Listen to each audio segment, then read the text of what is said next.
ito yung magiging unang impeachment trial na dominant na ang social media at generative artificial intelligence.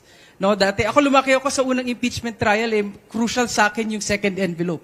Nung ako'y lumalaki ng unang impeachment trial. Yung pangalawang impeachment trial kay Chief Justice Corona, nasa infancy pa yung social media. No, wala pang cellphone, wala pang TikTok. Ang medyo nag-iba ngayon, no, ibang complexion sa panahon ng impeachment trial this year is, yun nga, yung disinformation na sinasadya. Ibig sabihin, may infrastructure talaga o may mga taong masamang elementong gustong gumawa na linlangin ng taong bayan.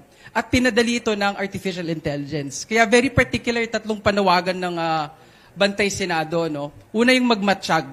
Yung pool of volunteers ng Bantay Senado, na nagulat kami, nang nagpatawag kami, napakadami kagad nag-volunteer from all over the Philippines. No? Isa yung magbabantay ng impeachment trial. Dahil iba rin po ang complexion, correct me if I'm wrong, ibang procedure dahil nag-update ng rules of procedure yata ang impeachment court compared doon sa hindi ako nakakanood ng Ghost Fighter nung bata Kasi walang palabas hanggang gabi. No? Yung first at second impeachment trial. Ngayon mas maikli at ngayon pwede nang madali nang ma-livestream no? Kahit ibang channel lang gagawin.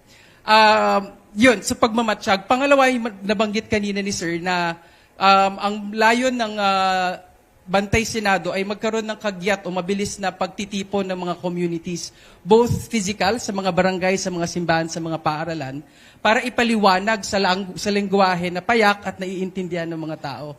No, sa marketing, uso na yung konsepto ng hyperlocalization o yung mga micro-influencer. Kasi iba-iba na yung mga trip ng mga tao ngayon. No? So, ibig sabihin, yung mga volunteer natin ng mga influencers, guided by our volunteer legal team, ipapaliwanag ano yung nangyari sa proseso kahapon, bakit siya mahalaga. Paano natin titimbangin yung ebidensya? Let's say may pinakitang ebidensya at may pinakitang depensa, pabibigyan natin ng unbiased at grounded doon sa batas na analysis. At i-communicate yan, either English, Tagalog, kung gusto nyo, Youngstana o Genggeng, para maitawid natin yung lengguwahe at maunawaan ng mga kababayan, yun yung gagawin ng Bantay Senado. At pangatlo, yun yung pangalawa, yung magpaliwanag. Yung pangatlo ay yung mga lampag.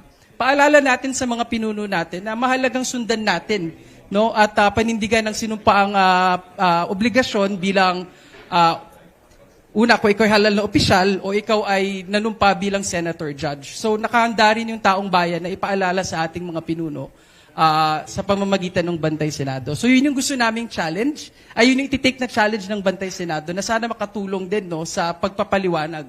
Dahil nga, no, Prof. Ranjit, 50% ng mga kababayan natin na wala masyadong kaalaman pa sa impeachment trial. So may uhaw talaga sa kaalaman. At agree naman ang Bantay Senado na naniniwala tayo na sa bayan ng Pilipino kapag binigyan mo ng sapat na kaalaman, no, at nakabatay sa batas at sa bagay na nauunawaan at isa sa buhay nila, talagang makikita natin na magkakaroon sila ng tinatawag na informed choice.